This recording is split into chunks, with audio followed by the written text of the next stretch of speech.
Yes, we are recording. Well, I guess good afternoon or good morning to everybody. And it's really a great pleasure to be here with you. I mean, it's so important in this moment to break down, this isolation and particularly to communicate, because now when we open the radio or the TV, and unless we go to alternative sources, alternative media, all that we hear is the body counts, and all that we hear is all the pandemic and the pandemic as if it was, it's a whole universe. A whole universe has been created around it that, from which nothing filters through it. And particularly in terms of what is happening in other countries. So it's very good to be with you. And there's so much to say about this new pandemic, because clearly it's not a health crisis. It is a health crisis, but it's primarily a political crisis. And I find myself these days very, very torn in a way, because on one side, I feel, what is new? Because when you look at it on a global scale, you will see that for the last 30, 40 years, for many, many people across the world, this has been the daily reality. Looking at Africa, Latin America, large parts of Asia, you will see that starting with the 1980s and even more the 1990s, you will see that because of the politics of structural adjustment, the brutal austerity program that have been imposed, on so many countries in the name of the debt crisis.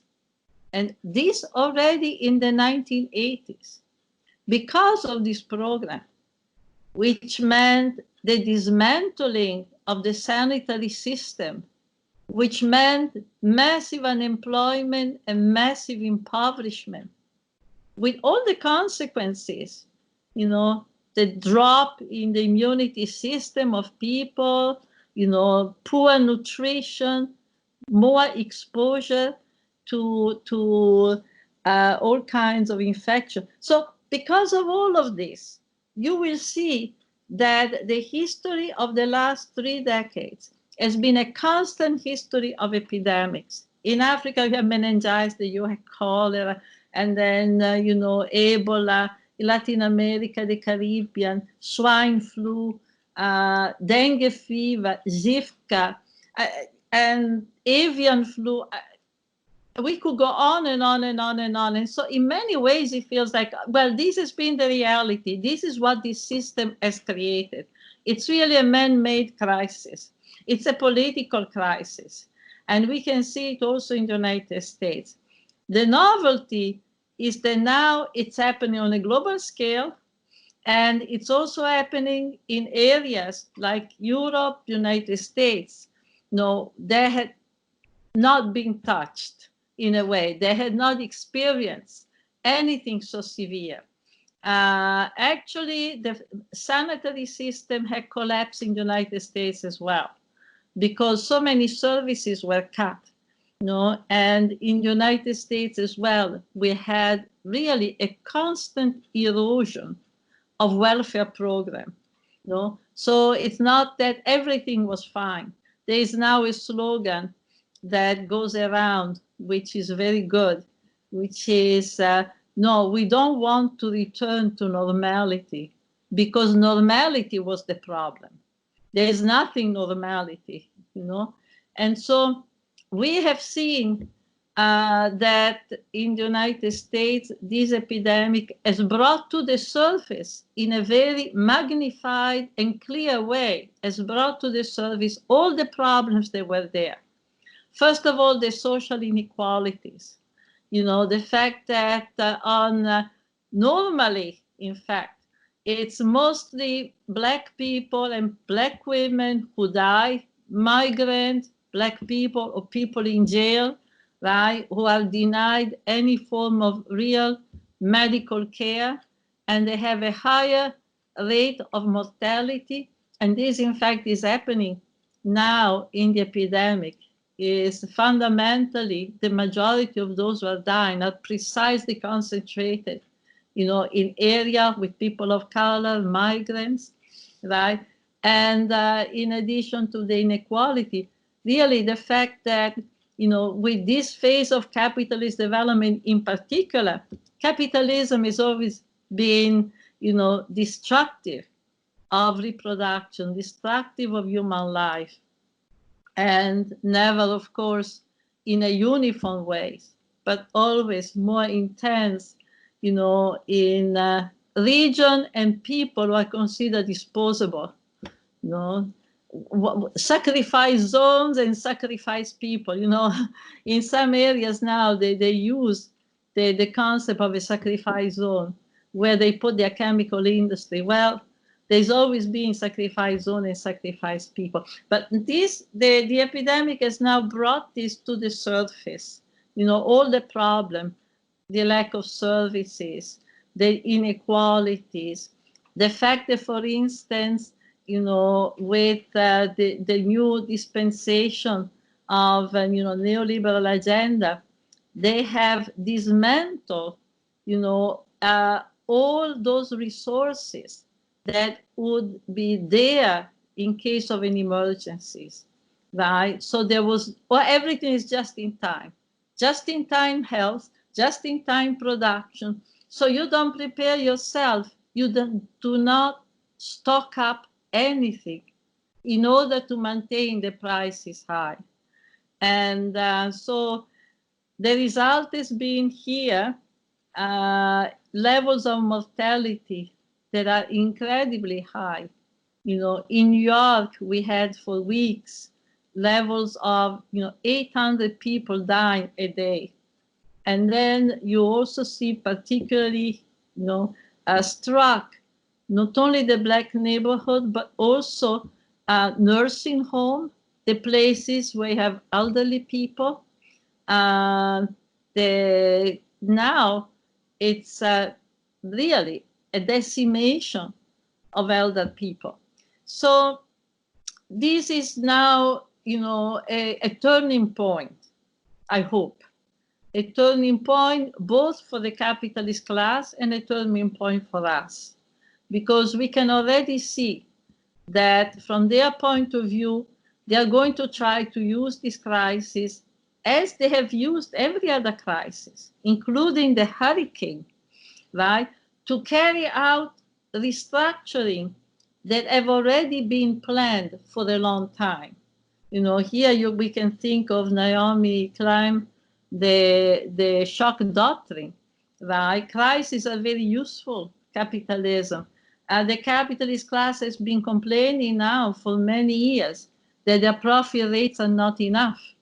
In fact, their interest rate is now zero, which is pretty abnormal, considering the historic rate. And this is because there is a hesitation to invest, which is quite remarkable. After they have destroyed the world, expropriated people, caused thousands and thousands, millions of refugees, etc., cut services, and degraded the standard of living. So they're still not making enough profit. But okay, this being the situation, they will probably use the crisis, to restructure work and production in a way that is more profitable. And we can already begin to see the outline. More work, at home, for example, in the educational field, more courses taught at home, particularly the courses in the public school, right? More inequality in terms of who gets certain services and who will be deprived. right? So we can see that this will be useful for the whole concentration, a new concentration of capital, and a new reorganization, and also for new forms of social control, right? We have seen the military in the streets in many, many countries. Are they going to go back home? Now we are talking about tracing, that in order to trace, you know, they have to know the movement, the addresses, the apps of everybody in order to be able to trace, you know, who gets infected, who they see, who has been in touch with them. So we are talking about very capillary, form of surveillance. And on the other hand, I guess the hope, not I guess, but certainly the hope is that this will be an historic moment, a turning point also in terms of a mass raise of consciousness, right? Raise of consciousness that, yeah, this system cannot guarantee our life. And we need to actually retake the system into our hands. We need to retake our reproduction. We need to rethink and reorganize the fundamentals of our reproduction, you know, from the bottom up, because we cannot rely on the state. We cannot rely on the state. And I want to conclude this section on this question with a reference to a very powerful, very, very powerful statement, and that was produced just recently by Maria Galindo in Bolivia. Maria Galindo is one of the most prominent women in Mujeres Creando, which is an anarcho-feminist organization that has been organizing for many, many years. And this article that she has written, which I can send, very powerful and very poetic and very provocative. And she's saying, you know, it's really, the theme is disobedience, that we have to stop looking at the state as the savior and, you know, just taking all the instruction, etc. And the instruction is stay home and wear the mask. And we know the hypocrisy of that. We know there are many lies. They stay home. These are for the very minority of privileged people. In Latin America, in Africa, we know that much of the work is done in the street. Most informal work, which is what the majority. In Bolivia, 70% of people are doing informal work, and much of the work is in the street. How do these people, how do the market women of Africa, who are sitting next to each other, going to observe social distancing?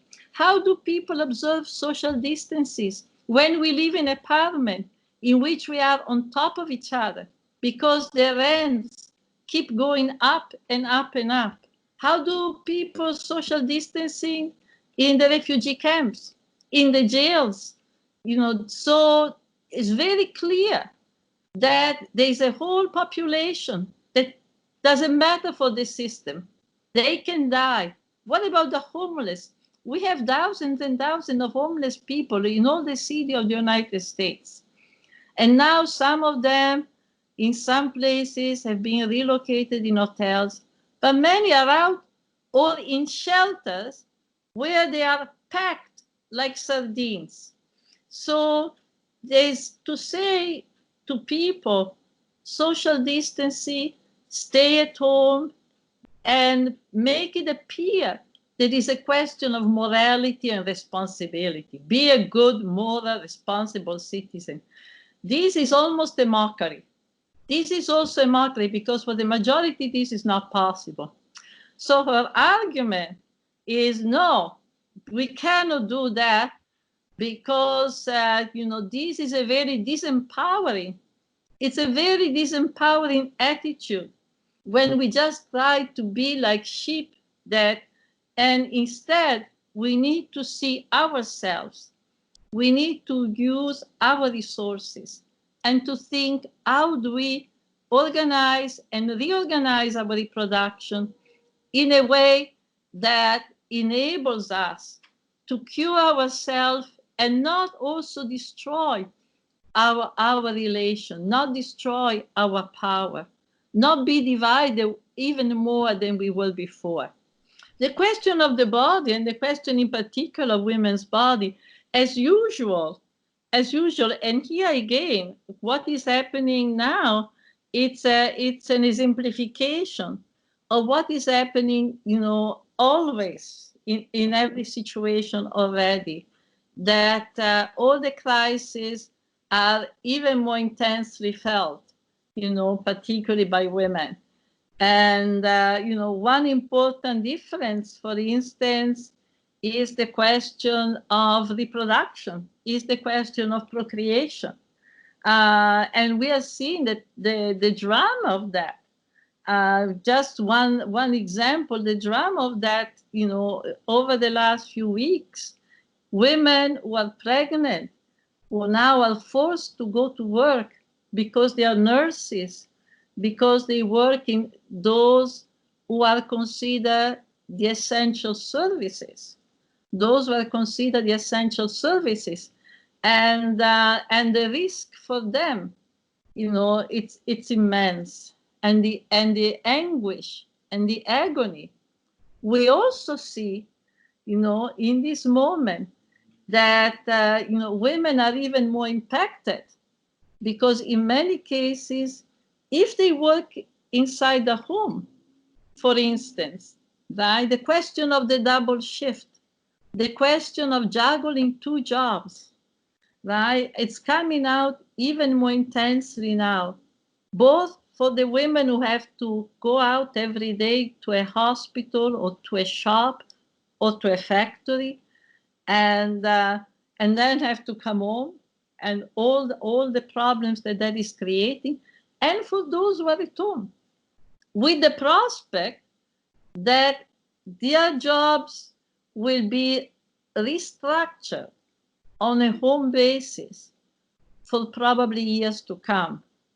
And that means that the home, which is already a factory, at least in our feminist perspective, because we always spoke about the family and the house as the place where labor power is produced. We produce the working class, so to speak, every day, right? And now, even more, now you have a work day that is infinite, right? And the contrast and the tension that this is producing, it's already very evident. On top of it, we know that for women, the house is not only a place to work, but often it's a place in which they are subjected to a lot of violence. And we already have the notice of many more femicide, many more assault. We know the violence against women, it's really built into the matrimonial structure, into the family structure, because of the power relation between women and them. And because, in a way, the state has always expected or delegated to the man the power to control women's life and to control their work, to ensure they actually perform the work of reproduction. And in this situation, it becomes even more accentuated. And we also know the violence against women. It's particularly intense in moments of tension, and now never the fear of the infection, the unemployment, people not that escalating, already the working class in the United States, male and female, is full of debts, right? Already the next year income is already mortgaged because you have so much debt to pay, months ago, before the beginning of this epidemic, there was an investigation. They asked people, if you have an emergency, how much money, how long can you go ahead? It turns out that 1/3 of the country did not have $400 in reserve. So a large number of people in the country lived from hand to mouth. They from week to week, they live with the salary that they earn.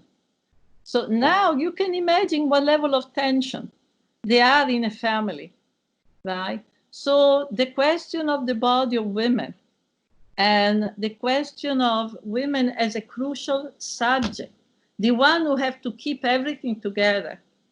We see, for instance, that in the hospitals, it's mostly women that are really facing this whole battle, you know, with the lack of resources and also a human tragedy on a day-to-day basis. You know, there have been women who have killed themselves.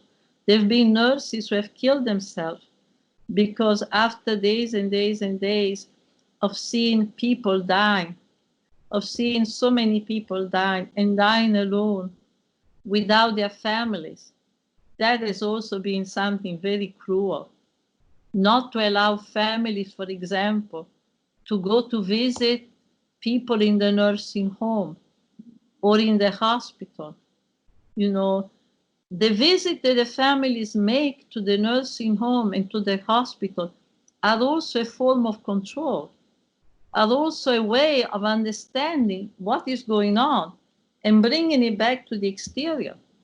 And so many people have been dying alone, and you have these women who have to be afraid for their life. They have to be afraid about their own family, because when they go home, they can also infect their family. And at the same time, they have to see these poor people die without anybody every day for days and days. And they don't have the equipment to give them and for themselves, right? So we see that really women have become cannon fodder, so to speak, right? Picking up all the crises. They are the ones who have to make up for all the crises of the system. And you know, the situation, I think, is such that we also look at these women in particular, those who have been on the front line, you know, as the ones who most likely, you know, will be stronger in pushing for a change. Because we already know from interviews, from contexts, that many, many men of them have seen their life completely. This experience has transformed them. They will never be the same people. This experience has given them an understanding of the system that has completely transformed them. And so, you know, again, to see that we cannot go back.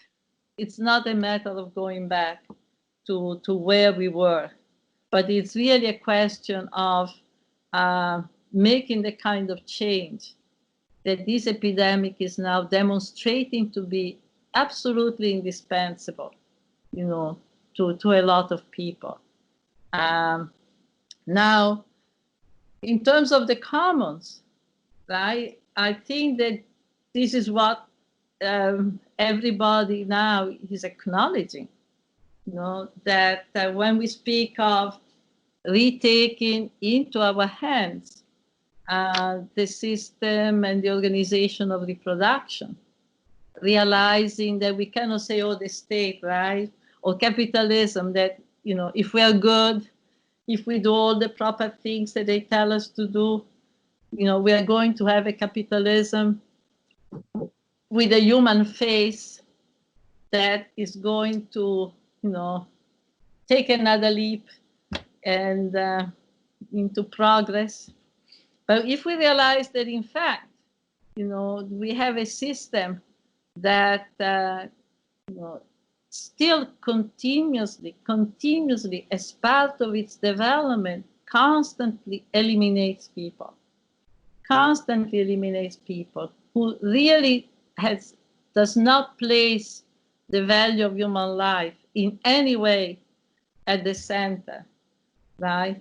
And, you know, we are going to work. We are seeing now, for instance, in the United States, you know that the President Trump has invoked the powers, world powers, that usually in state of war, the president has the power to impose certain forms of production. And he's invoking the same power now to force the meat industry to remain open, right? Even though it's a crisis place, it's a crisis area. Lots of people have been infected and died among poultry workers, you know, workers who are packing meat in the meat packing industry. And yet now he's forcing them to go to work. And if they say no, they will lose their job, right? So we see very clearly that for the sake of the industry profit, you go to work with the risk of dying, right? You go to work. In this situation, the ability and the need to retake into our hands the process of reproduction, right? And this has to occur at so many levels, you know. But first of all, it has to occur in the most basic forms. I have spoken in my work many times of what I've seen in different countries of Latin America, where over the last 3 decades, in response to crises, including epidemics, for example, the dengue fever, right? In many communities, women have begun to create communitarian forms of reproduction, right? Women have begun, you know, to create infrastructures at the community levels, like the collective kitchens, like the urban gardens, like the committees to give a glass of milk to the children. They have created a whole structure. And that structure is a structure not only of services, but also of political formation. Because in the process of doing that, you know, the same women have become to learn and understand, you know, what is happening in their community, what are the needs, what is not being done, what is necessary, and establish effective and political ties with each other that enables them to confront the state from a position of power, to confront the state and demand the return of resources. Not say, oh, the state should organize us, but that the state has to relinquish, whether it is urban space, whether it is land for crops, or whether it is building or monies. But certainly, we have been continuously robbed of the most important resources, you know, to reproduce our lives. So this kind of restructuring and reclaiming of reproduction, you know, built on a more communitarian way. This doesn't mean ignoring, you know, the more formal work of production. In fact, the two are connected, because we should also begin, you know, to discuss what is being produced, right? What is being, you know, that in Italy was the center of epidemics in Europe, right? I know they did lockdown. People could not go in the street unless they had a certificate. Why are you going out? It turns out the many factories continue to produce, and among them, factory producing arms. So people could not go into the street twice in a day, but the factory producing arms. So, and they didn't have masks, you know, everywhere alcohol was in short supply, masks were in short supply, medicine, but you produce arms. The same in the United States. We are producing an obscene number of arms. We can blow up this country, not we. I don't like the we. I'm not involved in it. But this country can blow up the world many, many times, but there were not enough masks. There were not gloves. Can you imagine? This is not accidental. These are choices, and these choices reveal what is the value of human life in the eyes of the people who are governing us. I think unless this is profoundly understood, and this in a way not in pushed, consigned to the idea, oh well, just the epidemic, this is what happens, there's always this organization. No, these are very precise choices. Where do you put the resources? So clearly, we have to also intervene, looking into the future and the present, what is being produced, right? But at the same time, there is a fundamental terrain, which is the question of the reproduction of everyday life.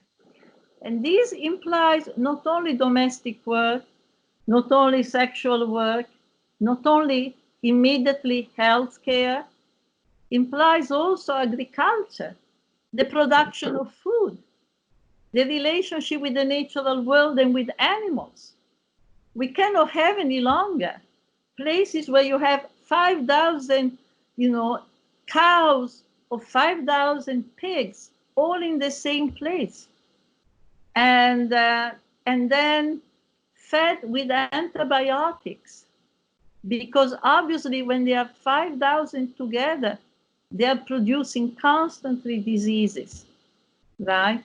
We cannot have forests totally being destroyed. Before the pandemic, we had the fires in Australia. We had the fires in Greece. We had the fires in the Amazon. The Amazon is burning. They are burning the forest, so they can put more animals together, more antibiotics, or more cultivation of soya, right? And mostly transgenic. We cannot have crops that are now produced with chemicals, herbicide, pesticide, fumigation. They are fumigating with the airplanes. When you look at the number of cancers in every country, particularly where there is agriculture, but in every country, you will see there are many more cancers than people dead of coronavirus, right?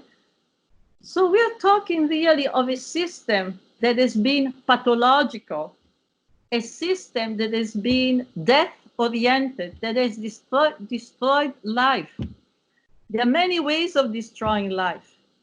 I feel hypocritical. Every year in Europe, people commemorate, the Day of Memory and the people who died in the gas chamber.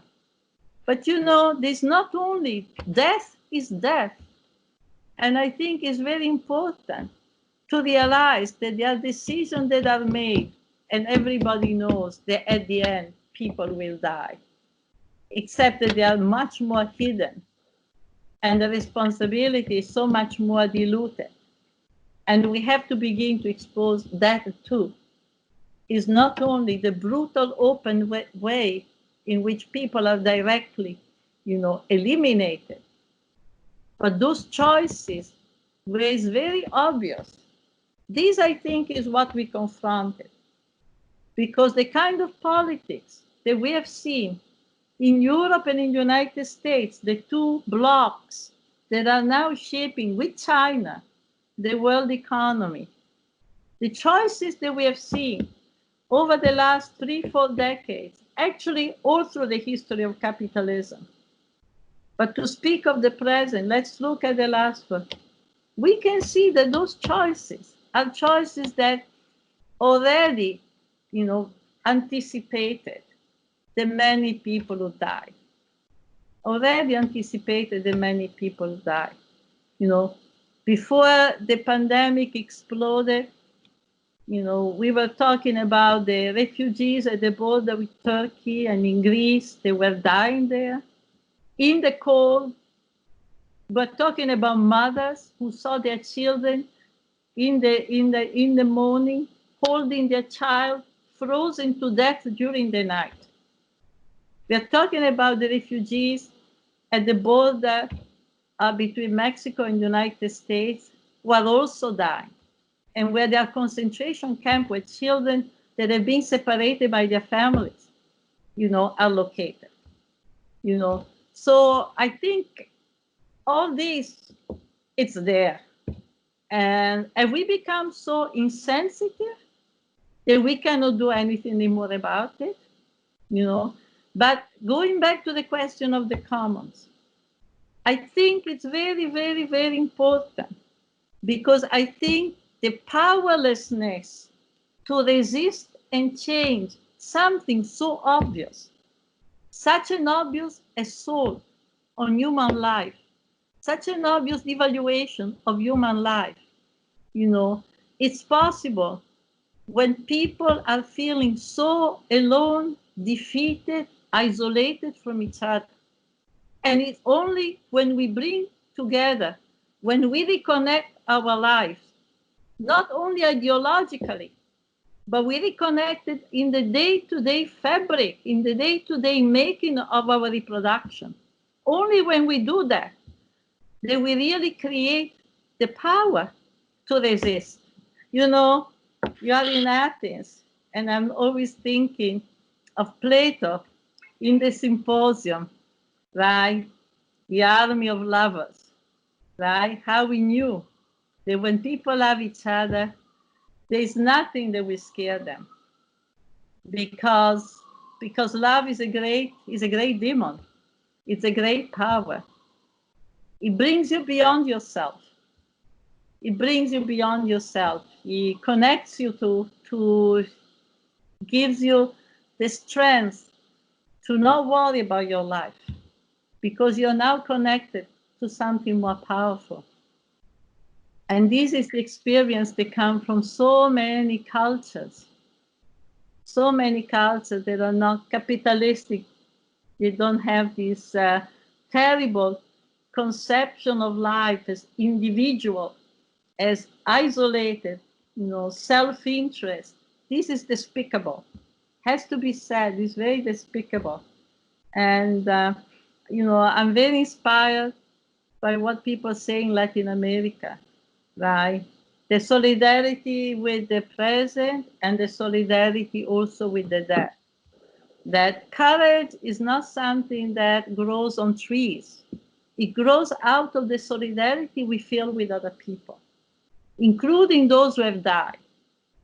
So that death does not frighten you, terrorize you in the way it does if you're only thinking of this little life of yours. No, because you're part of something much larger than ourselves. Your struggle is part of something much bigger.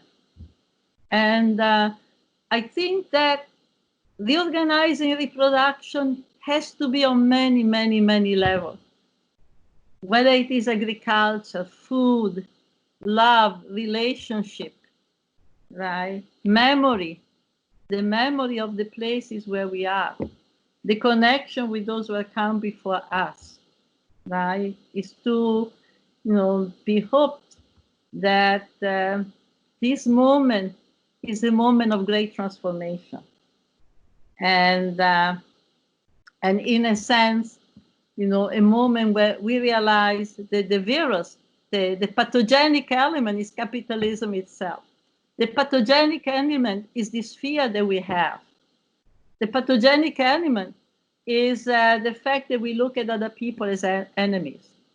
That we now, everything they do is to make us look at other people, not as a source of wealth, but as enemies. This is the virus. This is what is most deadly. And I think that the response, the commons, is precisely rebuilding those connections that are continuously being cut, and that now this pandemic, it's the perfect territory, the perfect instrument, to make us feel like separate and alienated from other people even more than before. Now, I've forgotten let me see, okay, yes, of course, the last question you have comes because I think that the movements that have developed in Europe and particularly in Latin America over the last 10 years are moving in that direction. There are movements that are really going, because they are movements who, again, are seeing that the question of reproduction is very, very central. And they are movements that are seeing that the struggle for women's, the betterment of women's life, is one and the same as the struggle, against the ecological destruction of our environment. It's the struggle for the rescuing of nature, right, from the devastation to which has been subjected. So it's a struggle against colonialism, against capitalism, and none of these struggles can be separated from each other, right? None of these struggles can be separated. And I think in this sense, the new movements that we see today, in a way, they are far richer and more mature than, the movement has grown. Also because so many new people, new subjects, new voices, Black women, migrant women, women from every part of the global South. So we have a movement now that has learned much more, and it's able to see the connection between these different struggles. And is able not only to see them, but to translate them into organizational forms. And I think that the call to a strike, right, that we have seen for the last few years, of course, strike understood in a very different way from the way the unions have organized strikes. I think there's been a very creative debate. What does it mean, when you organize a strike, particularly over the question of reproduction, right? That is so complicated, and reproduction has so many sides to it. And I think it's been very important to see, how women have connected, all these different aspects of reproductive life, reproductive work. And one of the things that has struck me in recent years is how there's been a constant compenetration between women who are struggling around the ecological issue. For instance, women in the Amazon, struggling against deforestation, against mining, against the poisoning of the water. And in this process, discovering that they have also to struggle as feminists.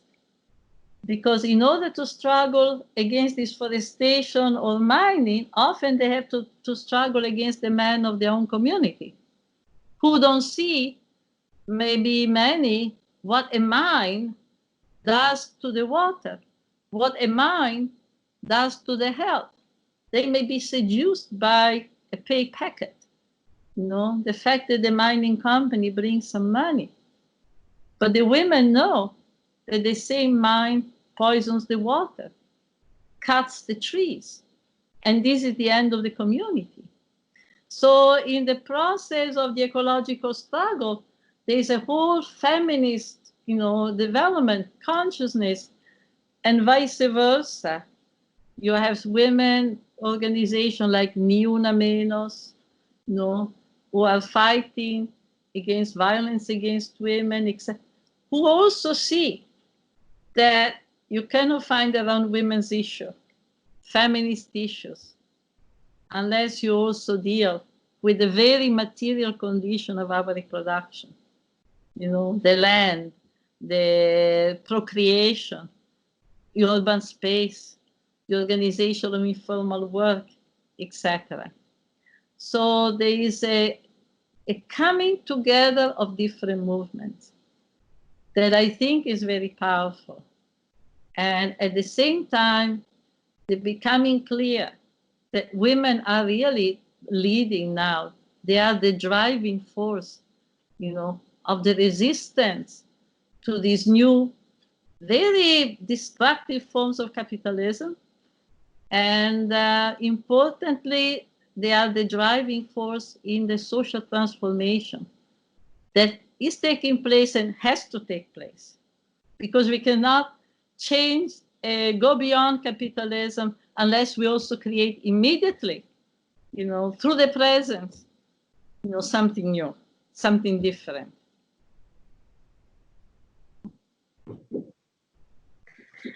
Well, it has been really inspiring, everything. And thank you so much for accepting our invitation and being here with us tonight. Okay, thank you to you, and all the best. And I look forward to see what the assembly, you know, what is being decided or discussed through the assembly. Thank you.